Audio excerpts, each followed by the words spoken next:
The Velthran Empire had conquered 17 star systems in 3 decades. Their method was always the same: overwhelming force followed by systematic subjugation. They would strip each species of their technology, reduce them to manual laborers, and integrate their worlds into the Empire's vast industrial machine. It had worked perfectly for millennia. Earth was supposed to be just another conquest. Commander Zeftar stood on the bridge of the Dominion's edge, watching the blue marble of Earth rotate beneath them. His 4 eyes gleamed with satisfaction as his tactical officer reported the completion of the orbital bombardment. Every major military installation had been reduced to ash, every satellite destroyed, every government building targeted with surgical precision. The humans should be ready for processing, his aide, Subcommander Krillnax, reported. All resistance has been eliminated. Their primitive weapons were no match for our shields. Zeftar's mandibles clicked approvingly. Excellent. Begin. Phase 2. Deploy the pacification drones and establish the work camps. These creatures will serve the Empire well. Their physiology suggests good endurance for mining operations. The drones descended like metallic rain, each one equipped with compliance collars and neural inhibitors. The humans, as expected, submitted without further resistance. Within 6 months, the major population centers had been converted into processing facilities. Humans were sorted by physical capability and assigned to various labor sectors across the galaxy. Dr. Sarah Chen found herself assigned to Mining Station 7 in the asteroid belt of Proxima Centauri. The compliance collar around her neck was supposed to suppress creative thinking and reduce her to mindless obedience.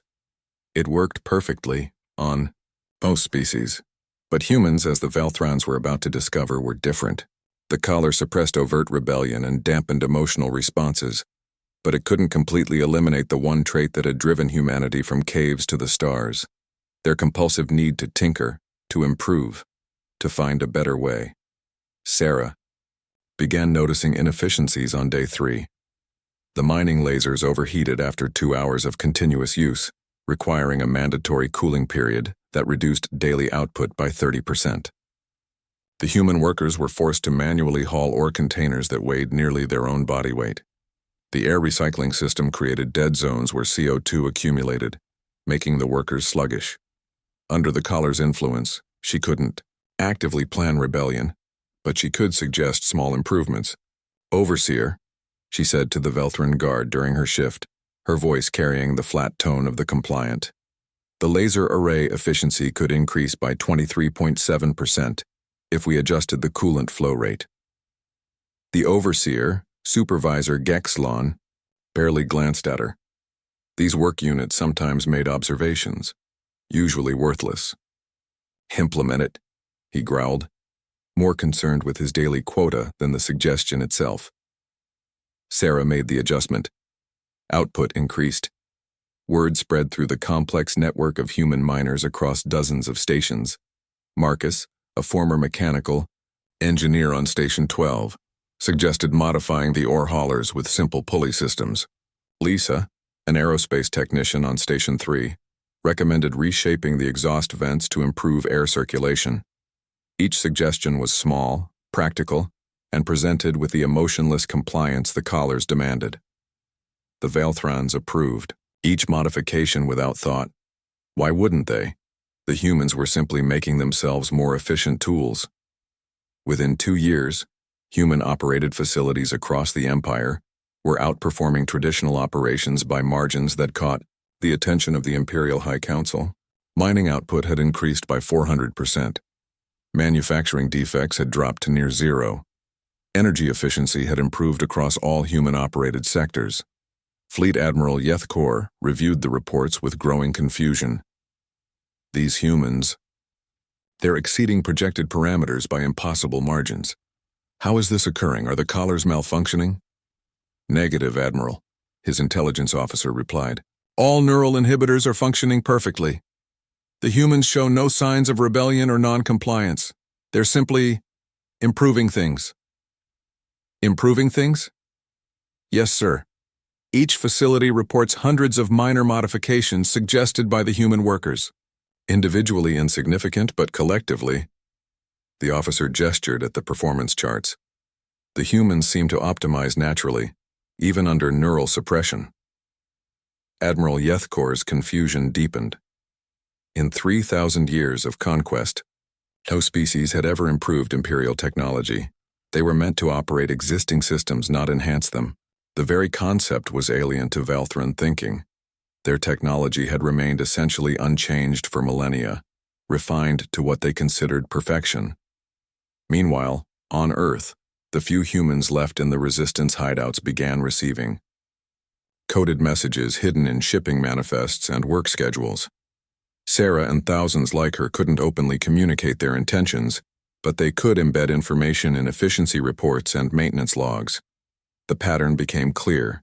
Every human facility was now running on technology significantly advanced from its original Imperial design. More importantly, the humans were subtly networking these improvements, creating an interconnected web of enhanced systems across the galaxy. On Station 7, Sarah stood before a mining laser that bore little resemblance to its original form. Cooling systems she had suggested over 18 months now incorporated heat recovery that powered secondary systems.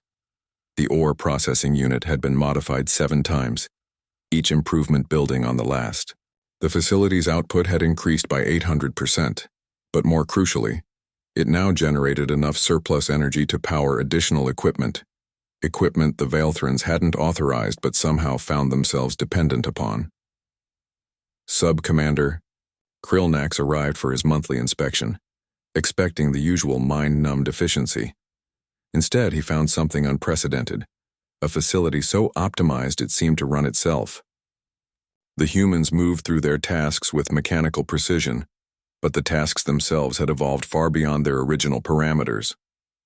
"What is this?" he demanded, pointing at a device he didn't recognize. "Improved ore separator," Sarah replied in the flat tone of compliance. "Increases purity by 34%. Reduces processing time by half." Krillnax examined the device. Its design was elegant, efficient, and completely beyond his understanding. Worse, it was clearly derived from Imperial technology but enhanced, in ways that made the original seem primitive. That night he filed a report that would change the Empire forever. "The humans are not merely using our technology, they are surpassing it." Within a year, the Valthran Empire faced an unprecedented situation. Their human workers had become indispensable, operating facilities that exceeded anything the Empire had achieved in 3 millennia. Attempts to replace humans with other species resulted in catastrophic drops in efficiency. The Empire that had expected to gain simple laborers had instead acquired something they didn't understand, a species that couldn't help but innovate, even under the most oppressive conditions. They had expected obedience and gotten something far more dangerous, a workforce that made them obsolete. And in the depths of space, in facilities across 17 star systems, humans continued their work with mechanical compliance, building the foundation for a revolution. Their oppressors were helping them construct, one small improvement at a time,